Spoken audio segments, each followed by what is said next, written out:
What is up, people, and welcome back to the channel. Right, so it's been a while, and yeah, it's been a while.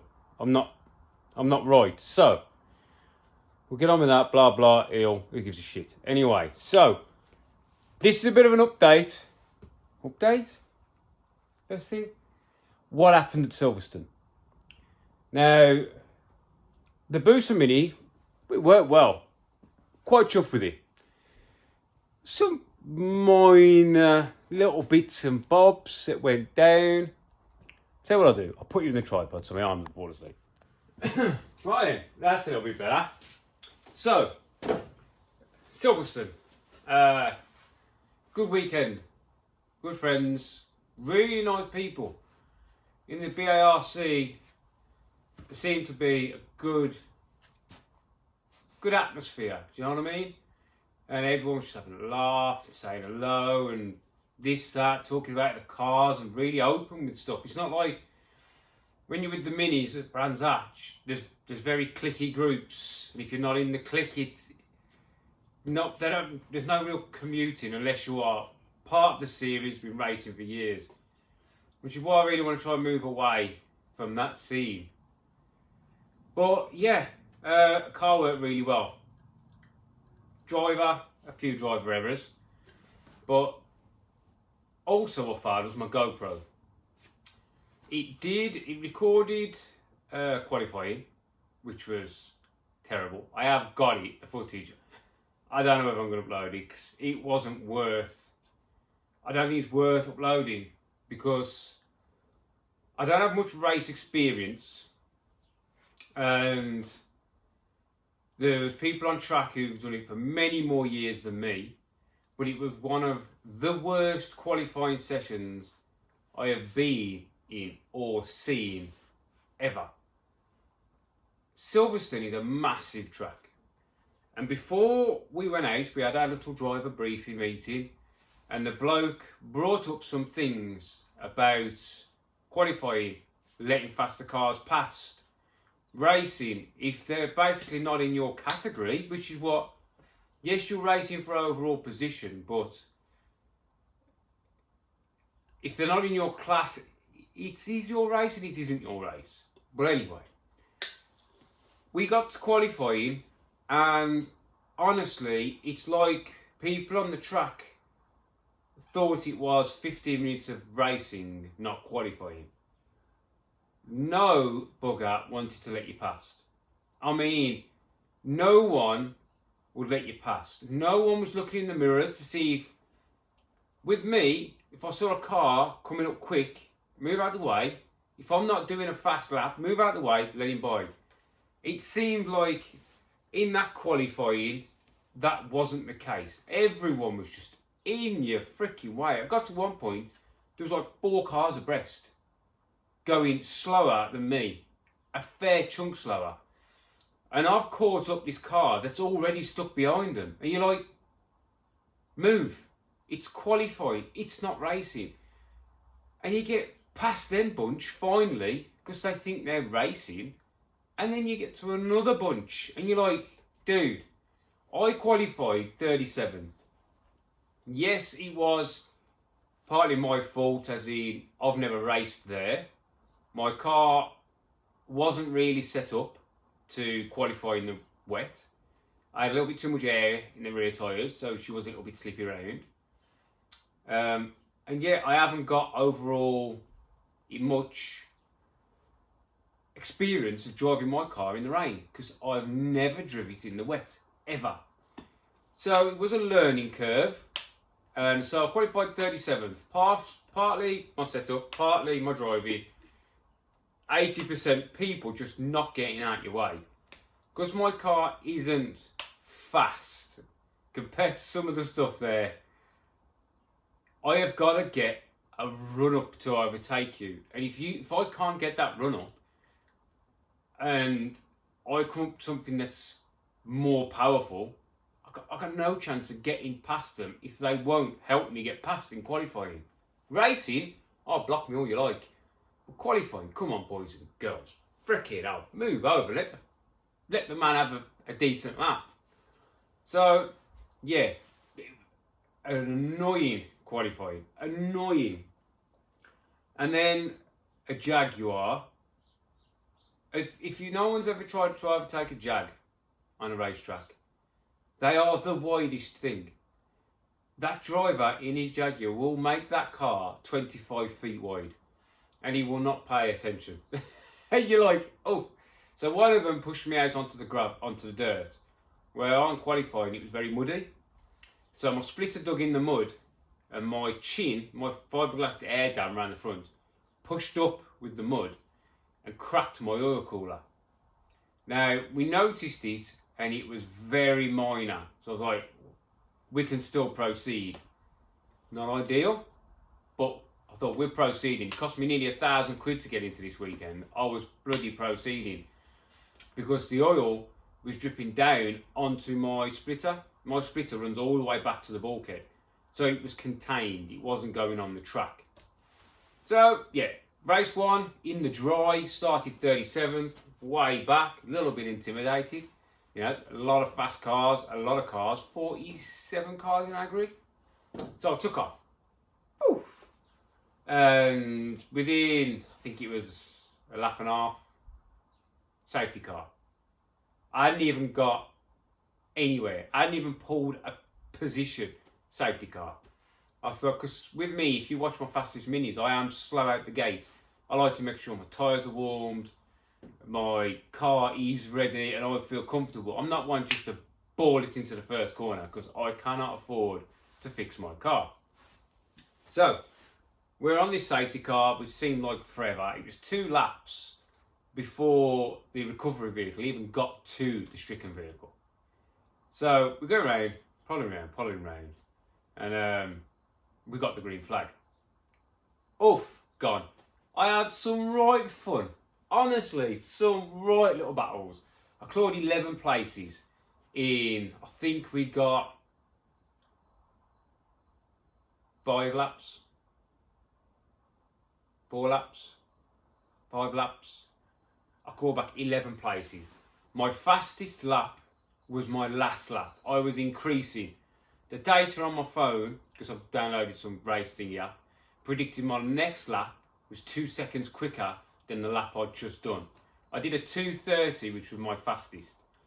2:30, which I thought was not too shabby. I haven't been to the track in 7 years. But I was progressively getting quicker, and I just caught up the next 3 cars, which I think was the lead Jag and a couple of Fords. And I thought, another lap, and I'll be past these. But we got a red flag. So there was no, I think they red flagged us with a lap left. So there was no point in us carrying on, basically.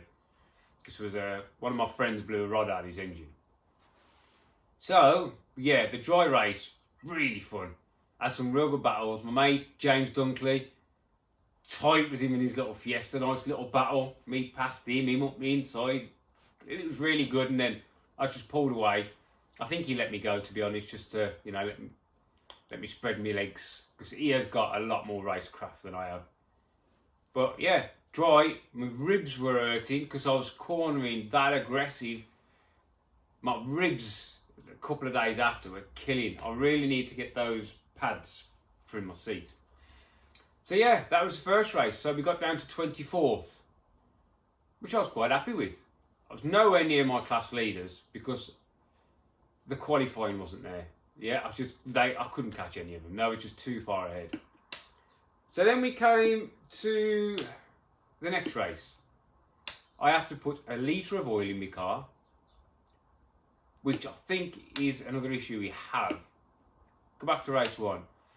My car, after like 9,500 RPM, is really slowing to rev. Not really slowing. I think I maxed out like 122 mile an hour.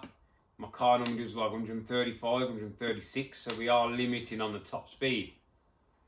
So basically, I think I'm burning a little bit of oil, because there was no way there was that much oil coming out that oil cooler. No bloody way.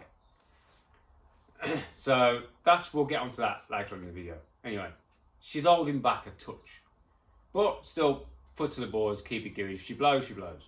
So anyway, race 2. I was starting in 24th, halfway down the pitch straight, right? In the rain, in a car I've never driven in the rain. And to be honest, I was sitting on that grid and I was worried, nervous, anxious, thinking, shit me, there was a lot of power in front of me and there was some big boys behind me. So, we've done our 2 green lap flags to get the tyres warmed up, and I'm like, oh yeah, we're on this. And I'm holding it, I think I was in 2nd gear, and I'm holding it, and the lights dropped, and everything in front of me is basically rear-wheel drive, V8s, 600 horsepower, BMW M3s everywhere, Aston Martins. They've all gone bump on the gas, and a wall of spray has appeared. I mean, this is probably normal to people who normally race and people who normally race in the rain. Well, this wall of water has come up, and the car that was 15 feet in front of me has just disappeared. And I'm like, Jesus. And to be honest, I was like, what the fuck? Do you know what I mean? I was like, that is a bit sketchy. And I knew there was a corner coming up. So I'm hesitant at best driving down this start finish. And I've gone 2nd, grabbed 3rd. And we've come to the bend, and then this, I think it was a BMW, an M3 in front of me, just appeared at the rain. And I was like, woo, mate, I tell ya, brown pants moments all over in the rain. So I was like, I am not confident enough to push on. So James Dunkley, I've watched him go, and I thought, I know I can keep with James, but in the rain, my racecraft is zero. Zero experience. So I was like, I'm just going to let everybody go. I ain't bothered, but all I want to do is get the experience of driving in the rain, get the feel of the car, and just enjoy the race. And to be honest, for a racer's point of view, say some of my racing friends looked at my wet race video, they'd have gone, mate, fucking shit. But I was enjoying myself, going round, learning the sliding of the car, and for the first, I don't know, 3 laps, I couldn't even see out my driver's side of the windscreen. It fogged. Now, the passenger side didn't fog. I had anti-fog tape, but my driver's side just fogged. So I was struggling to see any of my right-hand apexes. So I was sort of guesstimating where to turn. So basically, it wasn't the best. So what I had to do was turn off my exhaust tunnel. My exhaust tunnel inside the car is controlled by fans. I turned it off, thinking that will heat the car up, the cabin, and demist. And it did. And I could actually see where I was going. It was amazing. I had some right slides. I went through maggots. When I went around the right, it did it multiple laps. The back end would just snap out. So you're just snapping it out, lamp on the gas, just to get it to pull back round. I did that once. It snapped round. I looked out my right window, and the black Texaco Sierra Cosworth, the 3-door, is what looked like 4 feet off my door. And I was like, please do not crash into that car. I couldn't afford to fix his car. So anyway, we did that, carried on, and I was getting some nice slides, and the car started to grip up a little bit more. I was having to aim for the water to cool my tyres. I had dropped the tyre pressures. I went out at 16 and took off the rear anti-roll bar, and it did feel much more stable. Then I came up across a Jaguar. I was like, let's have some fun with this little Jag. To be honest, it was funner. It was more entertaining being behind the Jag. Watching this geezer, he could slide. Oh, he just drift slides. It was just beautiful. So I just puddled around behind him, and then I thought, I'm going to overtake him. And as I said earlier, those Jaguars are 25 feet wide. So what I did is I overheated my rear tyres getting past him, basically. It took that long. So then the back end started to really slide about. So I think the same lap, I went through maggots again. So I've gone through maggots, come to the right, the back end snapped. and it snapped quite aggressively. So I knocked it down a gear, kept my boot in, because I knew this is going to go round in a circle. So I wanted to get the front wheel speed up so it wouldn't stall out. So it snapped left, so I've kept it in the power, and it snapped right, and I've gone backwards through the second part of maggots, but I've kept my boot in, and I've sort of bit of a, what did I call them? A J-turn. So I've kept the boot in, lit up the front wheels, turned the wheel, and it sort of slid me back around. And all the marshals were clapping and everything. I was thinking, Jesus. And guess what? Bloody Jaguar come sailing past. I was like, Jesus, I've just done all that fucking work, and he's just come past again. So I just gave in and just stayed where I was. So we finished that race, and I finished 24th. And I started 24th, so I was quite happy with that. To be honest, I was really quite happy with that. So basically, yeah, that's how the weekend worked out. I ended up with a broken oil cooler, which I've already ordered a new one, and breakages. That was about it. Just an oil cooler. So I was quite over the moon. The new chain I've got on the car, freaking amazing. Amazing. I did 2 sessions at Donington Park, 15 minutes each, on 3/4 power. Didn't adjust it. I did the qualifying at Silverstone, didn't adjust it. Did the first race in the dry, and it didn't need adjusting. I only adjusted it because we were underneath cleaning oil up and all the shit that was under there. And the only thing I did is put like half a turn on my adjuster. The chain is mad. Real good chain. Really good chain. And after the wet race, it doesn't even need adjusting. It hasn't moved at all, basically. So yeah, chain, really good. Racing, really good. Qualifying, people could have got out your way, but that's just the way of the samurai, I suppose. I'm not used to that. What else? What was holding back? I done a compression test on the car. She's down a little bit on one cylinder, but it's only 10 psi difference across the whole board. We've got 175, 165, 170, 175.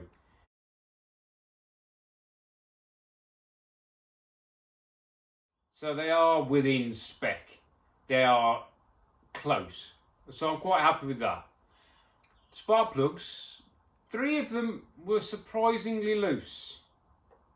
Yeah, surprisingly loose. I'll throw some photos in of the plugs.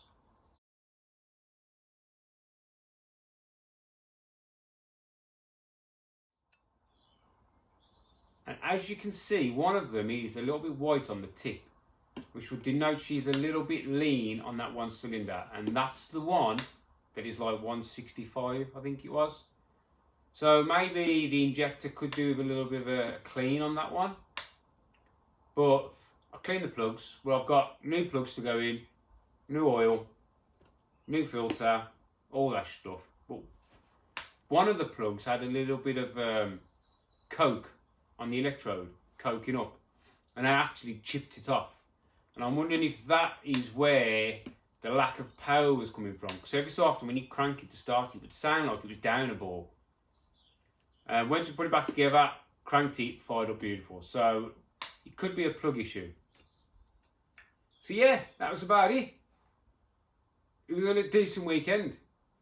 I don't know what I'm going to do now about my next race because I can't really afford to do it. I'm on my own.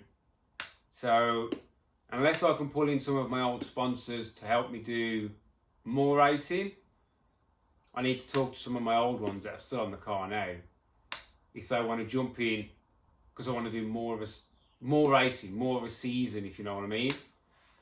But BARC are at Brands Hatch the end of this month. But also I'm a member of the MSVR Allcomers, and they are at Donington Park in 2 weeks. And that's a 1-day event. So I could roll up on the Sunday, do a quali in 2 races. And it's only 325 quid, where I think the Brands one is 400 quid.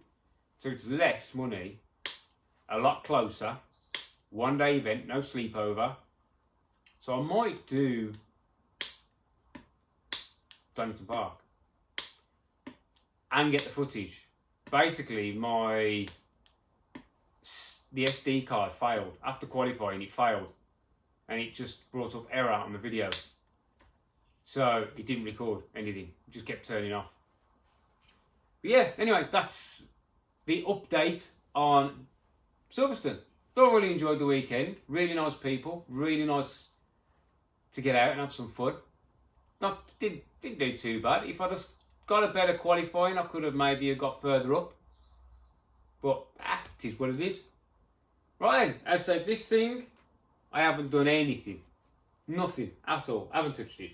Still waiting for my friend to finish off the CAD for the rear arm, the four-link brackets. So I haven't done not a dime money. The BMW, I've been doing some work on that. Most of the cage is in now, but my friend who owns the car has asked me not to do that many videos on it really, if any. He's a very secretive person. I thought about it when I first had the car in. So I did that little video of the walk around of what we was going to do. But he's a very, very secretive person. I've known the bloke, shit me, 15, 20 years. And I've only just found out where he lives. He's that secretive. He keeps everything really close. So he's asked me not to put really any footage out on his car because that's just the way he is. So I respect that, and I'm like, yeah, bro. You know, he's a good mate of mine. So that thing you won't really be seeing anything of. This thing, we have got to get on it. Yeah, we have got to get on it. And maybe do some more upgrades to the booster mini.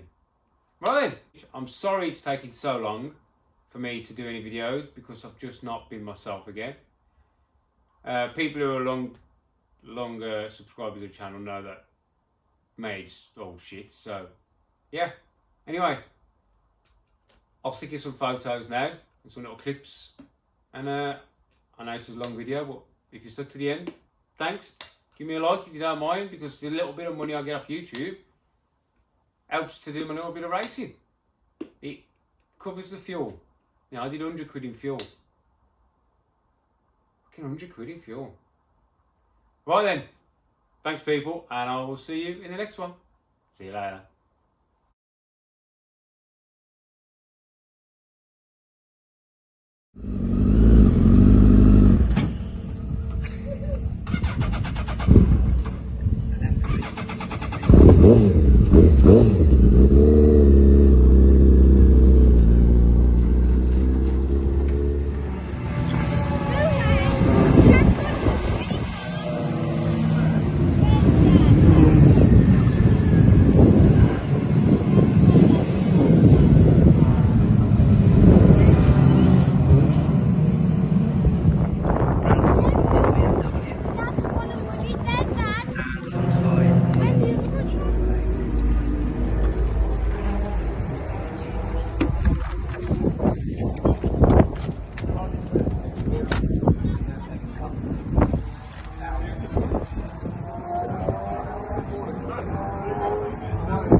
And that's what cost me an oil cooler.